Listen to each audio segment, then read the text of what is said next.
Hello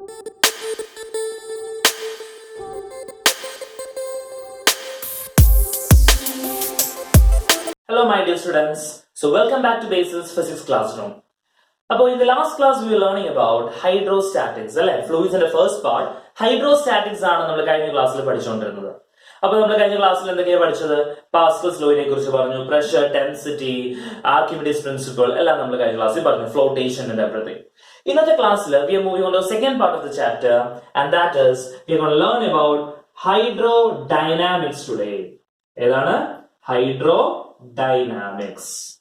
Okay, അപ്പോൾ hydrodynamics എന്ന് പറയുമ്പോൾ in this case the fluids are in motion. Hydrostatics the fluids were at rest. Hydrodynamics we are going to deal with fluids in motion. അപ്പോൾ fluids in motion എന്ന് പറയുമ്പോൾ the first term I should teach you is about what is a steady flow. എന്താണ്? What is a steady flow? Okay, അപ്പോൾ steady flow എന്ന് പറഞ്ഞു കഴിഞ്ഞാൽ ഒരു simple example എടുത്ത് ഞാൻ പറയാം. Suppose we have a pipe like this. ഒരു പൈപ്പ് ഉണ്ട്.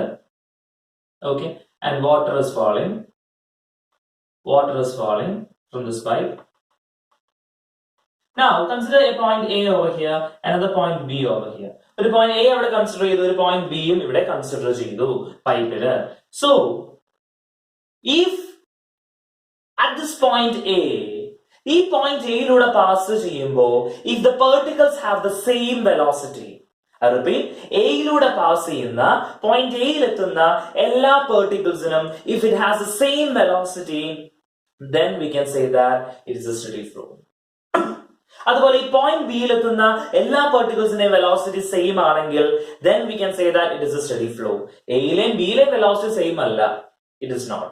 It is moving under gravity, acceleration ഉണ്ടാകും. Okay, so at point A എല്ലാ particlesന്റെയും velocity same ആണെങ്കിൽ we call it as a steady flow. Clear?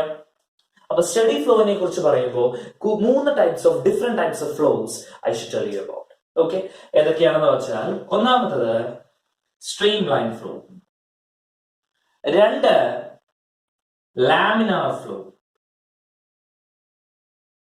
മൂന്ന് turbulent flow. ഏതൊക്കെയാണ്? Streamline flow, laminar flow and turbulent flow.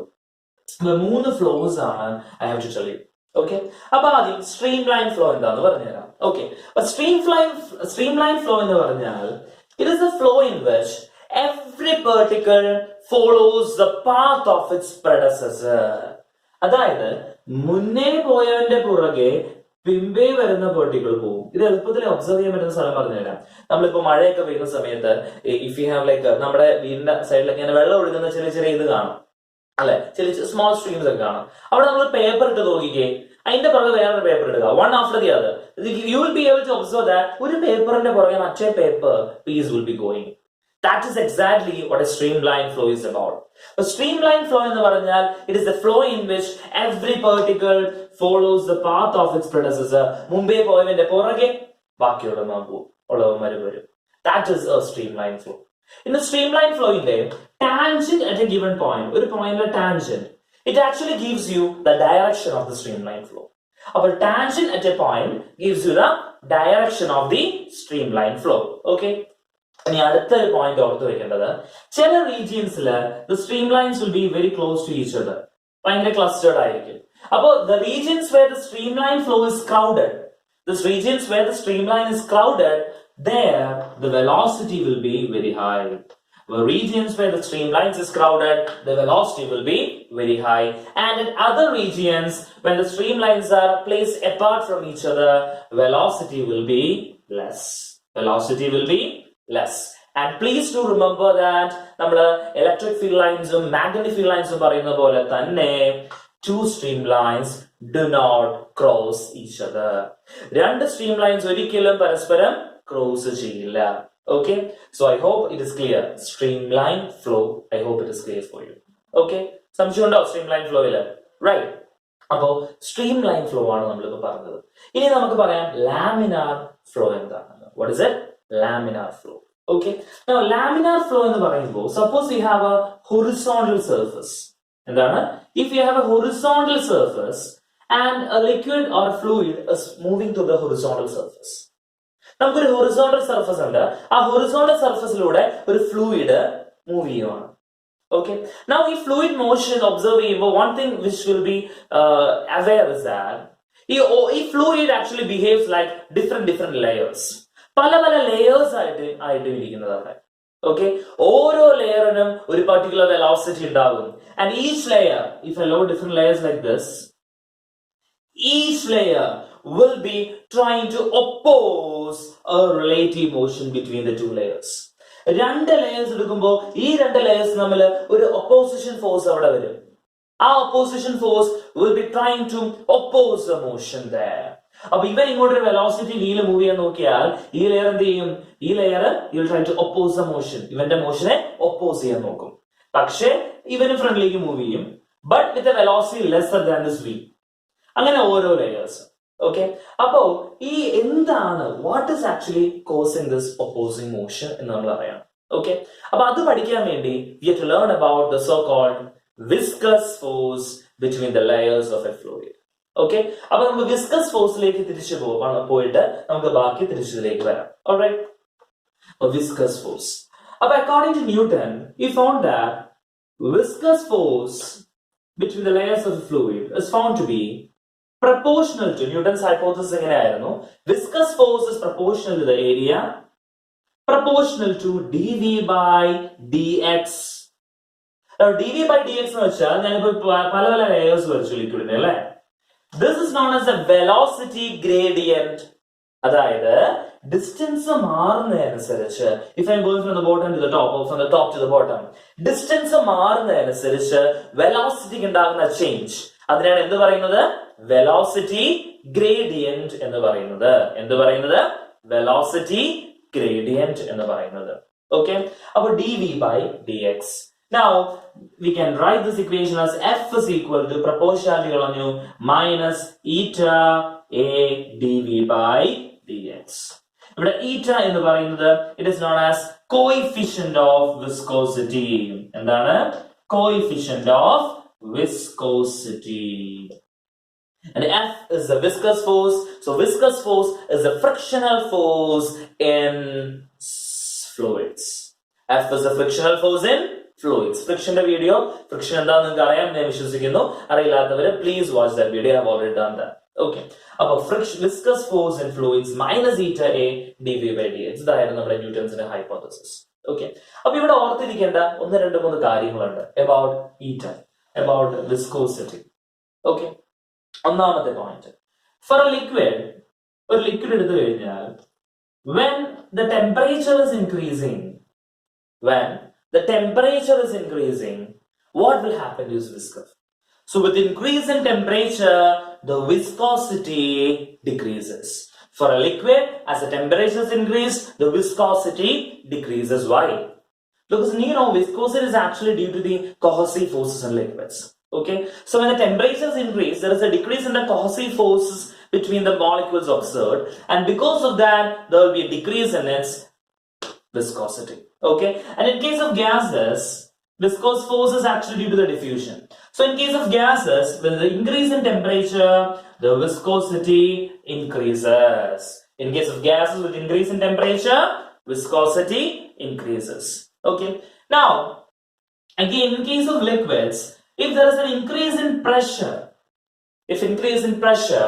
then the viscosity will increase. But if it is a case of water we are dealing with, for water what happens is with increase in the pressure, the viscosity will decrease. All right, I hope this is clear. So please keep these points in mind. Okay, please keep this point in your mind. So with temperature, what is happening? With the pressure, what is happening? Okay, now I have told you what is the expression for the viscous force of air.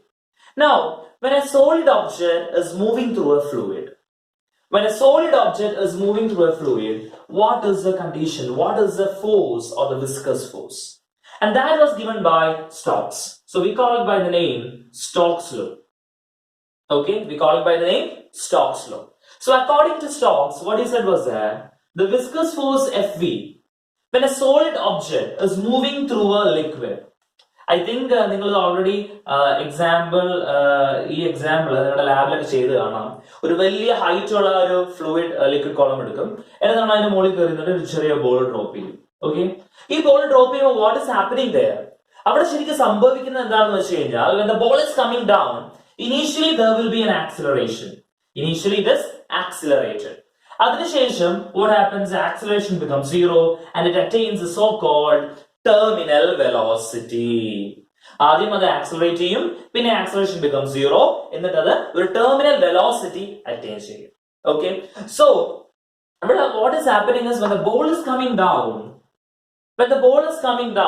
the ball will be dragging the fluid layers, the liquid layers it will be dragging down. Appo there will be a relative motion between the different layers of the liquid. മനസ്സിലായോ? Ball താഴത്തേക്ക് വരുമ്പോൾ it will be dragging the liquid layers down. അപ്പൊ ഈ dragging കാരണം അവിടെ എന്ത് സംഭവിക്കും? There will be viscous force between the layers of the liquid and this results in a viscous force being developed there. അപ്പൊ here as we can see, താഴത്തേക്ക് എപ്പോഴും നമ്മുടെ mg ഉണ്ട് and always in the upward direction there will be a buoyant force. എന്താ ഈ buoyant force? Simple ആയിട്ട് നമുക്ക് ഇങ്ങനെ പറയാം, കഴിഞ്ഞ വീഡിയോ കാണുക അറിയാത്തവര്. buoyant force സിമ്പിൾ ആയിട്ട് പറഞ്ഞാൽ it is the density of the liquid into the volume of the body. Okay, the buoyant force നമുക്ക് ഇങ്ങനെ എഴുതാം, buoyant force is equal to volume of the body into density of the liquid. Density of the liquid sigma എന്നും ബോളിന്റെ density നമുക്ക് raw എന്ന് എടുക്കാം. Okay, ഇനി ഒരു force കൂടി ഉണ്ട്. ഈ ബോൾ താഴത്തേക്കാണ് വരുന്നതെങ്കിൽ വിസ്കസ് ഫോഴ്സ് മുകളിലേക്ക് ആയിരിക്കും. അതേസമയത്ത് ബോൾ അല്ല, suppose it is air bubble ഒരു സോപ്പ് ബബിൾ ഒരു കോർക്ക് ഒക്കെ ആണെങ്കിൽ ഇത് മുകളിലേക്കായിരിക്കും പോകുന്നത്. Right, if it is going upwards viscous force എങ്ങോട്ടായിരിക്കും? താഴത്തേക്ക്. അപ്പൊ ഓർക്കുക, viscous force is an opposing force. നമ്മൾ ഫ്രിക്ഷനിൽ പറയുന്നത് പോലെ തന്നെ മോഷന് ഒപ്പോസിംഗ് ആയിരിക്കും. ആ ഒരു റീസൺ കൊണ്ടാണ് നമ്മൾ കുറച്ചു പേര് ഇക്വേഷൻ അല്ലേ minus eta A D V by D X, ആ minus is because of that reason. It is actually opposing in nature ആണെന്ന് കാണിക്കാൻ വേണ്ടിയാണ് അവിടെ ആ മൈനസ് നമ്മൾ ഇട്ടുകൊടുത്തത്. Okay, so now here based on Stokes law we can write Fv is equal to 6 pi eta Rv. എന്താണ്? F is equal to 6 pi eta Rv. Eta coefficient of viscosity, R is the radius of that ball. ഈ വരുന്ന spherical ball അല്ലേ, അതിന്റെ radius ആണ് R and V is the velocity. ഇനി now V നമുക്ക് നമ്മുടെ ഫോർമുലയിൽ സബ്സ്റ്റിറ്റ്യൂട്ട് ചെയ്ത് when this condition is attained നമുക്ക് അവനെ ടെർമിനൽ വെലോസിറ്റി എന്നും വിളിക്കാം. Okay, so what is the expression for the terminal velocity?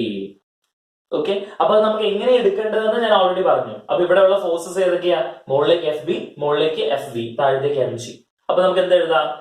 Acceleration zero ആണെങ്കിൽ we can write laws of മോഷനിൽ നമ്മൾ പഠിച്ച കൺസെപ്റ്റ് വെച്ച് F V plus F B will be equal to M G എന്ന് എഴുതാം. അത് സോൾവ് ചെയ്യുമ്പോൾ നമുക്ക് കിട്ടുന്ന ഇക്വേഷൻ ആണ് V T will be equal to 2/9 rho minus sigma by eta R square G. Rho എന്താ?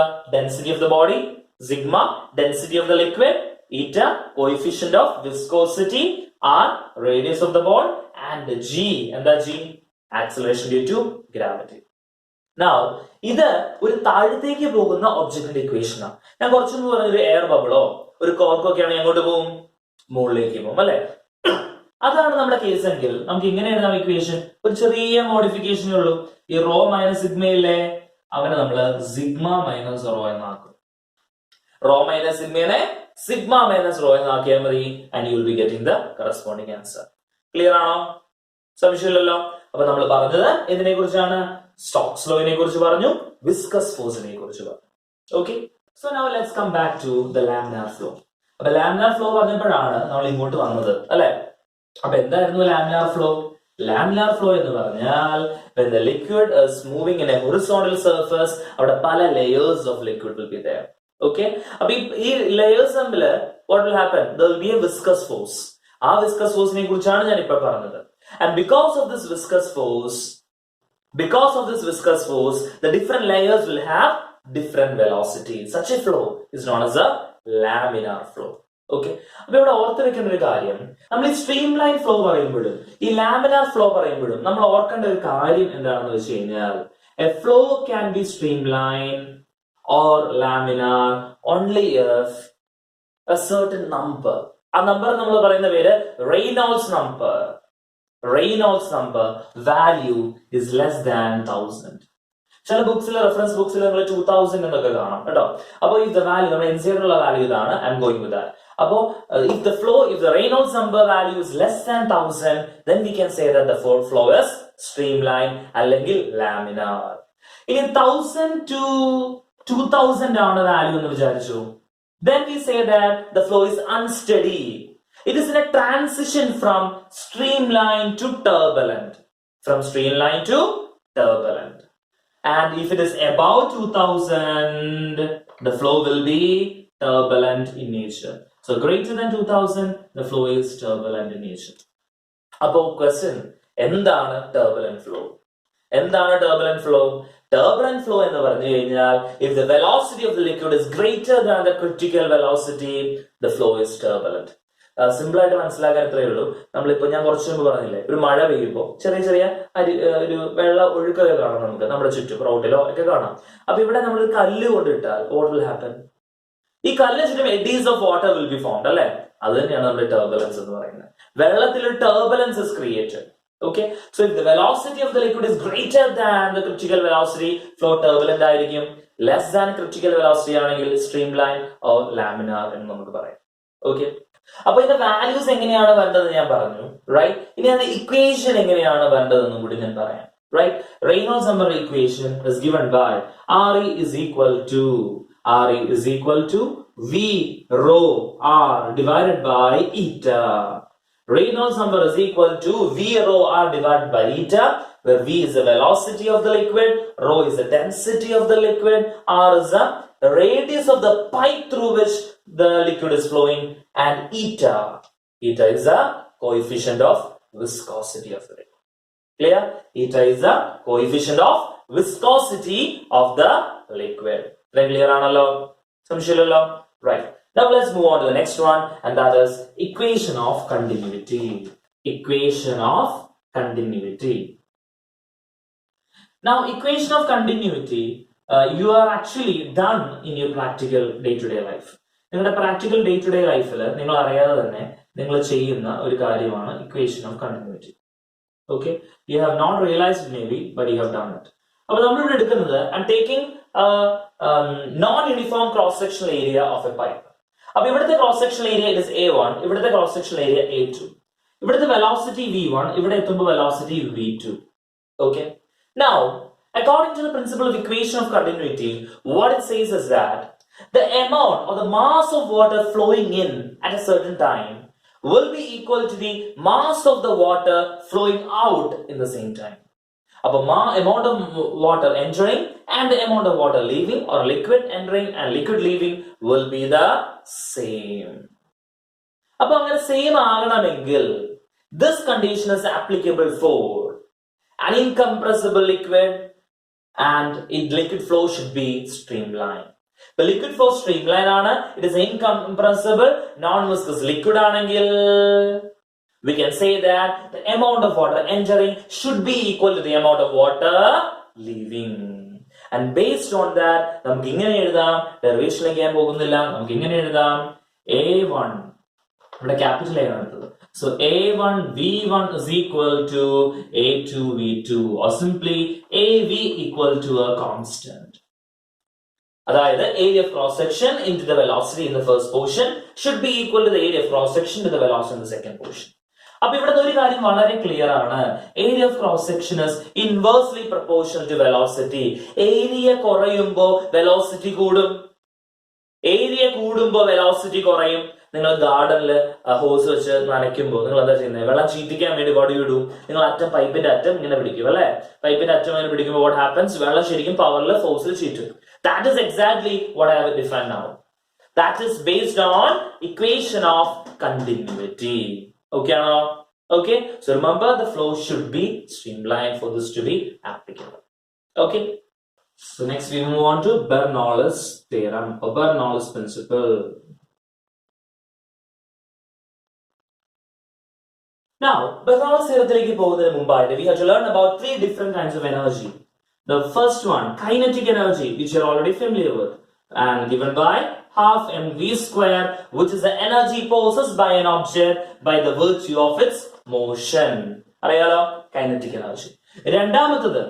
രണ്ടാമത്തത് potential energy, which is the energy possessed by an object by virtue of its position or configuration. Potential energy mgh. മൂന്നാമത്തത് pressure energy.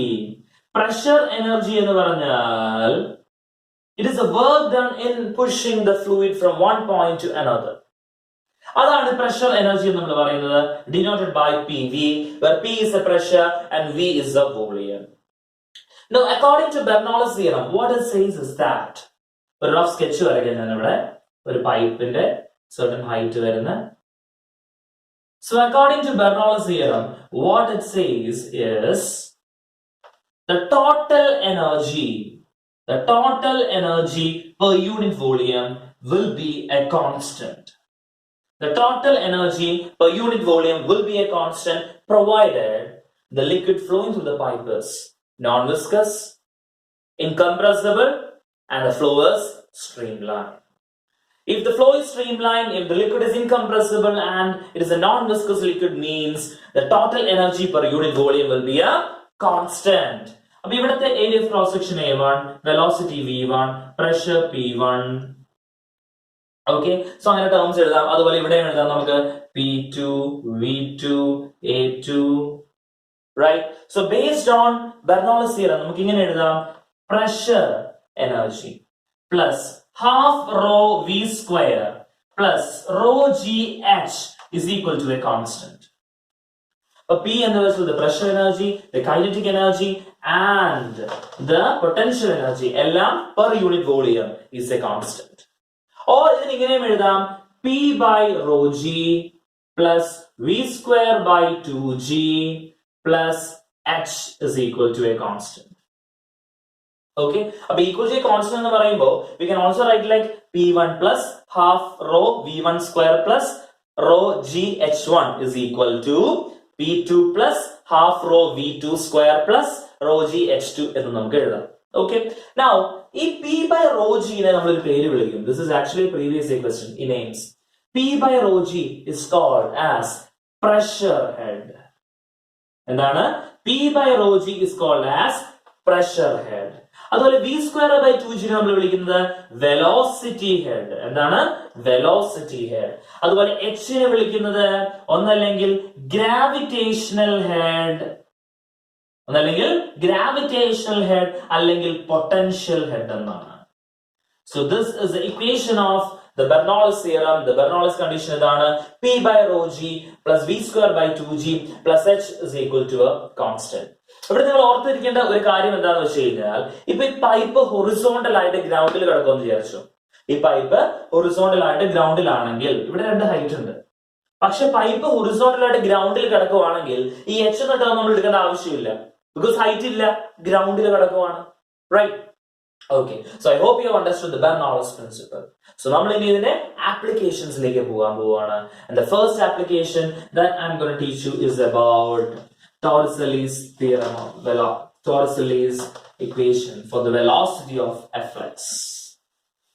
But Torricelli's theorem ആണ്. Torricelli എന്ന വാക്ക് കഴിഞ്ഞ ക്ലാസ്സിൽ പറഞ്ഞിരുന്നു. I hope you remember. One Tor. I hope you remember. So velocity of a flux. First application. അപ്പോൾ suppose എനിക്ക് ഇങ്ങനെ ഒരു ടാങ്ക് ഉണ്ട്. I'm filling it with water. ഈ ഹൈറ്റ് വരെ വെള്ളം നിറച്ചു. The height is say H, capital H. ഇവിടെ ഒരു ചെറിയ ഹോൾ ഉണ്ട്. And that hole we call it as a orifice. എന്താ വിളിക്കുന്നത്? Orifice എന്നാണ് ഈ ഹോളിനെ വിളിക്കുന്നത്. And this height is small h. അപ്പൊ ഇത് സ്മോൾ h ആണ്, ഇത് ടോട്ടൽ ക്യാപിറ്റൽ h ആണ്. അപ്പൊ എത്ര വരും? H minus h. സംശയമില്ലല്ലോ? ഓക്കെ, അപ്പൊ നിങ്ങൾക്ക് വേണമെങ്കിൽ ഡെമോൺസ്ട്രേറ്റ് ചെയ്ത് നോക്കാം. വീട്ടില് ഒരു സ്ക്രൂ ഡ്രൈവർ എടുത്തിട്ട് നിങ്ങളുടെ ടാങ്ക് ഉണ്ടെങ്കിൽ പതുക്കെ പോയി സ്ക്രൂ ഡ്രൈവറോട് ടാങ്കിലൊരു കുത്ത്, വെള്ളം അതിന്റെ പുറത്തേക്ക് ചീറ്റ് വരും അല്ലെ. ഓക്കെ, പാരന്റ്സിന്റെ ചീത്ത കേട്ട് കഴിയുമ്പോൾ എന്നോടൊന്നും പറയരുത്. ഓക്കെ, എനിവേ, സോ ഒരു നിങ്ങൾക്ക് വേണമെങ്കിൽ ഒരു കുപ്പിയിൽ സിമ്പിൾ ആയിട്ട് ഒരു കുപ്പി എടുത്തിട്ട്, പ്ലാസ്റ്റിക് കുപ്പി എടുത്തിട്ട് ഇത് ചെറിയ ഈ പറഞ്ഞ സെയിം എക്സ്പെരിമെന്റ് സിറിഞ്ച് വെച്ചാൽ കുത്തുക, വെള്ളം ഇങ്ങനെ ചീറ്റി വരുന്നത് കാണാം. ആ വെള്ളം എങ്ങനെയാണ് വരുന്നത്? The water will be coming like this. ഇത് കണ്ടിട്ട് എന്തെങ്കിലും തോന്നുന്നുണ്ടോ? എന്താ അത്? It is actually a horizontally launched projectile. 2-dimensional motion പഠിക്കുന്നില്ലേ? Ground to ground projectile, horizontally launch projectile. ഇതെന്താണ്? ഹൊറിസോണ്ടലി ലോഞ്ച് പ്രൊജക്ടൈൽ ആണ്. ഓക്കെ, അപ്പൊ ഈ ഹൊറിസോണ്ടലി ലോഞ്ച് പ്രൊജക്ടൈൽ ആവുമ്പോൾ this will be the range of the projectile and there will be a corresponding time of flight of the projectile also. അത് നമുക്ക് പറയാം. So ആദ്യം velocity of efflux എന്ന് പറഞ്ഞാൽ v is given by root of 2gh. അപ്പൊ ഇവിടെ ഓർക്കേണ്ട ഒരു കാര്യം, ഈ ഹൈറ്റ് h എന്ന് പറയുന്നത് this is the height of the liquid level above the orifice. നമ്മളിട്ട ആ ഹോളില്ലേ, അതിന് എബവ് എത്രമാത്രം ഹൈറ്റിൽ വെള്ളമുണ്ട് ഓർ ലിക്വിഡ് ഉണ്ട്, അതാണ് ഈ വെലോസിറ്റിയിൽ വരുന്ന h എന്ന് പറയുന്നത്. ഈ താഴെ വരുന്ന ഹൈറ്റ് അല്ല, it is the height of the liquid above the orifice എന്ന് നിങ്ങൾ ഓർത്തോളണം. ഫൈൻ. സോ വെലോസിറ്റി കിട്ടി നമുക്ക്. അടുത്ത നമുക്ക് റേഞ്ചിന്റെ ഇക്വേഷൻ അതിന് മുമ്പ് ടൈം ഓഫ് ഫ്ലൈറ്റ് എഴുതാം. Time of flight is equal to root of 2h/g എന്ന് നമ്മൾ അവിടെ പഠിച്ചിട്ടുണ്ട്. ഇവിടെ വരുമ്പോ equation 2h minus h by g. 2h minus h by g. അതുപോലെ റേഞ്ചിന്റെ ഇക്വേഷൻ എങ്ങനെ വരും? Range is equal to u root of 2h/g എന്ന് നമ്മൾ പഠിക്കുന്നത് പ്രൊജക്ടൈൽ. ഇവിടെ അതൊക്കെ സബ്സ്റ്റിറ്റ്യൂട്ട് ചെയ്ത് വരുമ്പോ you get something like this 2 root of h into h minus h range. അപ്പൊ നമുക്ക് മാക്സിമം റേഞ്ച് കണ്ടുപിടിക്കണമെങ്കിൽ നമ്മൾ എന്ത് ചെയ്യണം? dr/dh എടുത്താൽ മതി, range maximum and equate to 0. So we obtain that when h is equal to h/2, നമ്മുടെ ഈ height h എന്ന് പറയുന്നത് h/2 ആകുമ്പോൾ range will be maximum and the maximum range will be equal to h. What is the maximum range? Maximum range will be equal to h. Okay? സംശയമില്ലല്ലോ. Okay, അപ്പൊ നമ്മൾ ഇപ്പോ ഈ കേസിൽ ഒരൊറ്റ ഹോളേ ഉണ്ടായിരുന്നുള്ളൂ, ഒരൊറ്റ സിംഗിൾ ഓറിഫിസ് അവിടെ ഉണ്ടായിരുന്നുള്ളൂ അല്ലെ. ഇനി സപ്പോസ് അവിടെ 2 ഹോൾസ് വന്നു. സോ അടുത്ത അതിന്റെ സബ്സ് കേസ് നെക്സ്റ്റ്. അപ്പൊ 2 ഹോൾസ് അവിടെ വന്നു എന്ന് വിചാരിക്കും. So what will happen? അപ്പൊ ഒരു whole is at a height again h from the top, h വരെ വെള്ളം ഫിൽ ചെയ്തിട്ടുണ്ട് കേട്ടോ. And the other hole over here at a certain height y from the floor. In the question പറയുന്നുണ്ട് specific condition, ഇവര് രണ്ടുപേരുടെയും range same ആണ്. എന്ത് same ആണ്? രണ്ടുപേരുടെയും റേഞ്ച് സെയിം ആണ്. ഇവർ രണ്ടുപേരുടെ റേഞ്ച് സെയിം ആണെന്ന് പറഞ്ഞാൽ നമുക്ക് രണ്ടുപേരുടെ റേഞ്ച് കണ്ടുപിടിക്കാനുള്ള ഇക്വേഷൻ ഓൾറെഡി ഞാൻ എഴുതി അല്ലെ. അപ്പൊ റേഞ്ച് സെയിം ആണെങ്കിൽ രണ്ടുപേരുടെ റേഞ്ച് നമുക്ക് ഇക്വേറ്റ് ചെയ്യാം. And after equating, you will understand that ഈ രണ്ടുപേരുടെയും റേഞ്ച് സെയിം ആകണമെങ്കിൽ ഈ ഹൈറ്റും ഈ ബോട്ടം എന്നുള്ള ഈ ഹൈറ്റും h ആയിരിക്കണം. അതായത് from the top if the height is small h, from the bottom the height of the orifice, lower orifice should be again h. അപ്പൊ മുകളിലത്തെ ഓറിഫിസിന്റെ ടോപ്പിൽ നിന്നുള്ള ഹൈറ്റ് h ആണെങ്കിൽ താഴത്തെ ഓറിഫിസിന്റെ താഴെ നിന്നുള്ള ഹൈറ്റും h ആണെങ്കിൽ if the both the heights are equal then range will be equal. അപ്പൊ കണ്ടീഷൻ ഓർത്തിരിക്കാൻ എളുപ്പമാണല്ലോ. ഇത് മെച്ച് ആണെങ്കിൽ നമുക്ക് എന്ത് പറയാം? റേഞ്ച് ഈക്വൽ ആയിരിക്കും. പറഞ്ഞു പോവോ? ഓക്കെ, ഇനി അടുത്തൊരു കണ്ടീഷൻ. സപ്പോസ് നമ്മളോട് ഏരിയ ഓഫ് ക്രോസ് സെക്ഷൻ ഒക്കെ പറഞ്ഞെന്ന് വിചാരിക്കാം. ആൻഡ് ഒരു കാര്യം ഓർക്കുക, ഈ velocity of efflux it actually does not depend on the nature of the liquid എന്നതിങ് കേട്ടോ. റൂട്ട് ഓഫ് 2gh അല്ലേ ഉള്ളൂ, അപ്പൊ നേച്ചറോ ഒന്നും ഡിപെൻഡ് ചെയ്യുന്നില്ല. റൈറ്റ്. നൗ നമുക്കിവിടെ ലിക്വിഡ് ഉണ്ട് up to the side, okay, let the height be capital H. Fine. ഇവിടുത്തെ ഏരിയ ഓഫ് ക്രോസ് സെക്ഷൻ നമുക്ക് a എന്ന് എടുക്കാം, ക്യാപിറ്റൽ A. ഒരു orifice I making here. In ഓറിഫിസിന്റെ area of cross section A0 ആണ്. ഓറിഫിസിന്റെ area of cross section A0 ആണ്. Okay, അപ്പൊ ഇവിടെ the amount of fluid flowing out or the volume of the liquid flowing out per unit time, നമുക്ക് ഇങ്ങനെ എഴുതാം, v/t will be corresponding to a0 into root of 2gh. അപ്പൊ ഇത് നമ്മുടെ height h കേട്ടോ, small h. The volume of water flowing out per unit time is equal to a0 into root of 2gh. മറന്നുപോവോ? മറക്കരുത്. Okay, ഇനി ഇങ്ങനെയല്ല question കുറച്ചുകൂടി twisted ആയിട്ട് വേറെ രീതിയിൽ വരുവാണ്. അവർ ചോദിക്കുന്നു, initially water was or liquid was up to height h. കുറച്ച് സമയം കഴിഞ്ഞപ്പോ the height becomes h dash. They might ask you, എത്ര സമയം കഴിയുമ്പോഴാണ്, after what time will the height h become h dash? അങ്ങനെ വന്നു കഴിഞ്ഞാൽ please remember this condition, the time will be equal to a by a0 into root of root of 2 by g. കഴിഞ്ഞില്ല root h minus root h dash. So a by a naught root of 2 by g root h minus root h dash. Okay. ഇനി suppose ഒരു hall bottom ആണെന്ന് വിചാരിച്ചു, ഒരു ഹോളേ ഉള്ളൂ, അത് ബോട്ടത്തിലാണെന്ന് വിചാരിച്ചു. അപ്പൊ if the hole is at the bottom, h dash എന്ത് വരും? അപ്പൊ ഞാൻ പറഞ്ഞു എച്ചിൽ നിന്ന് h dash ആവാൻ എടുക്കുന്ന ടൈമാണ് ഈ പറഞ്ഞത് അല്ലെ. അപ്പൊ ഒരു ഹോള് ഈ ബോട്ടത്തിലാണെങ്കിൽ if one hole is at the bottom, h dash എന്തായിരിക്കും? 0 ആയിരിക്കും h dash. So we can write the time will be corresponding to a by a naught root of 2h by g. ഇങ്ങനെ പറയാം time. Clear ആണോ? Okay. അപ്പൊ ഇത്രയും കാര്യങ്ങളാണ് നിങ്ങൾ velocity of F ഫ്ലക്സിൽ ഓർത്ത് വെക്കേണ്ടത്. One of the first applications of Bernoulli's principle. Clear? Alright. So let's move on to the next application now. Okay, അടുത്ത application it's a venturimeter. Okay, venturimeter. Now, a vencurimeter എന്ന് പറയുമ്പോൾ it is a device which we use to determine the rate of flow of a liquid. അപ്പൊ ഒരു വെൻച്യൂറിമീറ്ററിന്റെ ഒരു arrangement നമുക്ക് ഇങ്ങനെ എടുക്കാം. Okay, ഇതാണ് ഒരു വെൻച്യൂറിമീറ്ററിന്റെ ഏകദേശം ഒരു sketch. So as you can see here രണ്ട് കാറ്റഗറീസ് ഉണ്ട് അവിടെ. അപ്പൊ ഒരെണ്ണത്തിലും liquid be at certain height, ഇവിടെ വേറൊരു ഹൈറ്റിലായിരിക്കും, ലോവർ ഹൈറ്റ് ആയിരിക്കും. Now ഈ difference, pressure difference, this is actually corresponding to h rho g. Now let me tell you why is there a pressure difference here. അത് നമ്മൾ already പഠിച്ചിട്ടുണ്ട്. Area of oxygen കുറയുമ്പോൾ ഇവിടുത്തെ ഏരിയ ഓഫ് ഓക്സിജൻ നമുക്ക് a1 എന്ന് എടുക്കാം, velocity നമുക്ക് v1 എന്ന് എടുക്കാം. ഇവിടുത്തെ ഏരിയ ഓഫ് ഓക്സിജൻ നമുക്ക് a2 എന്നും വെലോസിറ്റി v2 എന്നും എടുക്കാം. അപ്പൊ ഏരിയ ഓഫ് ഓക്സിജൻ കുറയുമ്പോൾ we know that the velocity actually increases. അപ്പൊ ഇവിടെ വെലോസിറ്റി കൂടുതലാണ്. അപ്പൊ വെലോസിറ്റി കൂടുതലാണെങ്കിൽ എന്ത് സംഭവിക്കും? വെലോസിറ്റി കൂടുതലാണെങ്കിൽ what will happen there is അവിടെ പ്രഷർ കുറവായിരിക്കും. കാരണം ബെർണോളിസ് പ്രിൻസിപ്പിൾ വെച്ച് that will be clear for you. Okay, അപ്പൊ വെലോസിറ്റി കൂടുതലാണെങ്കിൽ പ്രഷർ കുറവായിരിക്കും, അതാണ് ഒരു ലോവർ ഹൈറ്റ് വരെ. അപ്പൊ ഇവിടെ ഏരിയ കൂടുതലാണ്, വെലോസിറ്റി കുറവാണ്, അപ്പൊ പ്രഷർ കൂടുതലായിരിക്കും. ഓക്കെ, സംശയമില്ലല്ലോ. റൈറ്റ്. സോ ഇവിടെയുള്ള പ്രഷർ P1 ഉം ഇവിടെയുള്ള പ്രഷർ P2 ആണെങ്കിൽ നമുക്ക് ഇങ്ങനെ എഴുതാം, P1 minus P2 will be corresponding to h rho g. H is its height. Okay, ഈ height ആണ് h.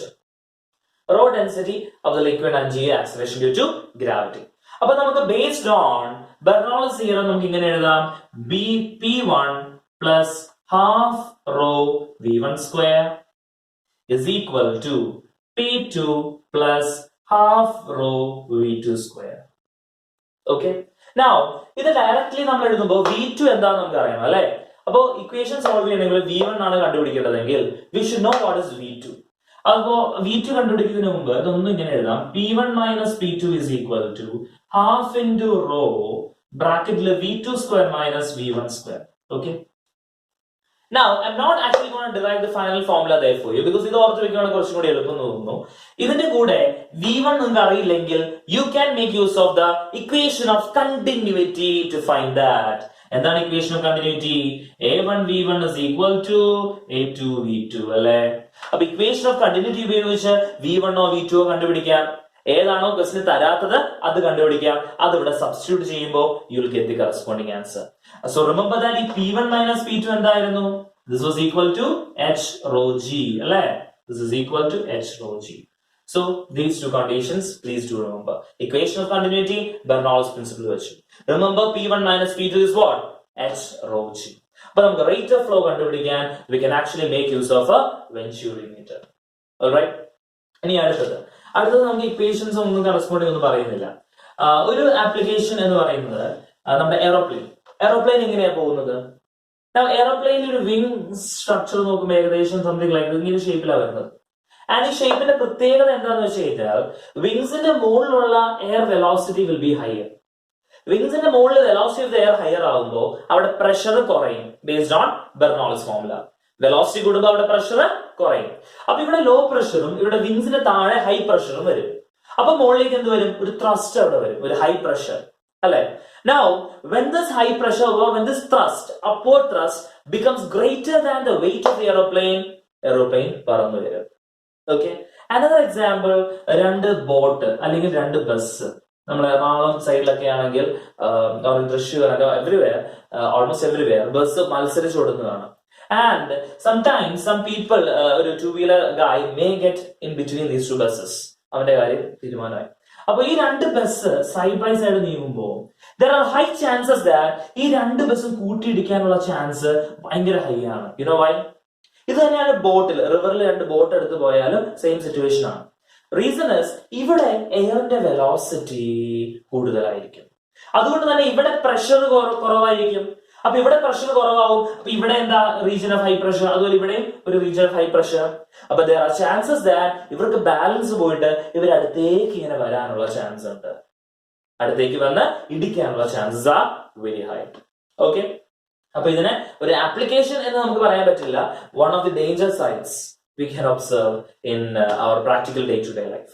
Okay, ഇനി മറ്റൊരു എക്സാമ്പിൾ, നമ്മുടെ നല്ല കാറ്റ് വീശുമ്പോൾ നമ്മുടെ റൂഫ് പറന്നു പോകും അല്ലെ? എന്തുകൊണ്ടാ?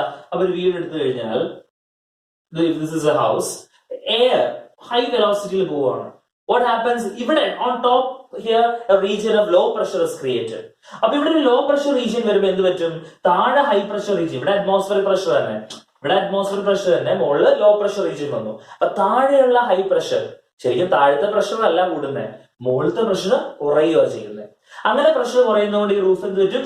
അങ്ങ് പൊങ്ങിപ്പോകും. ഓക്കെ, അപ്പൊ പ്രോപ്പർ ആയിട്ട് ഡ്രസ് വർക്ക് ചെയ്തില്ലെങ്കിൽ അതുകൊണ്ടാണ് റൂഫൊക്കെ പറന്നു പോകുന്നത്. ഇനി മറ്റൊരെണ്ണം നമ്മൾ എപ്പോഴും കാണുന്നത്, ക്രിക്കറ്റ് കാണുമ്പോൾ അതിനകത്ത് യൂസ് ചെയ്യുന്ന ടെക്നിക് മാഗ്നസ് എഫക്ട്. അപ്പൊ സ്പിന്നിങ്, സ്വിങ്ങിങ്, out swinger, in swinger, we call it Magnus effect. അവിടെയും ഇത് തന്നെയാണ് കണ്ടീഷൻ. എന്താണ് ഐഡിയ?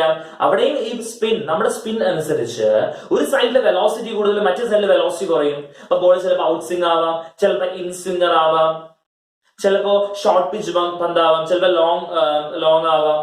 അങ്ങനെ depends on the direction which we are spinning the ball. അവിടെ വരുന്ന വെലോസിറ്റീസിന് വ്യത്യാസം വരും. ഓക്കെ, അപ്പൊ നമ്മൾ പഠിച്ചിട്ടുണ്ട് circular motion, v minus r omega, v plus r omega എന്നൊക്കെ. അതിലേക്കൊന്നും പോകുന്നില്ല ഞാനിപ്പോ.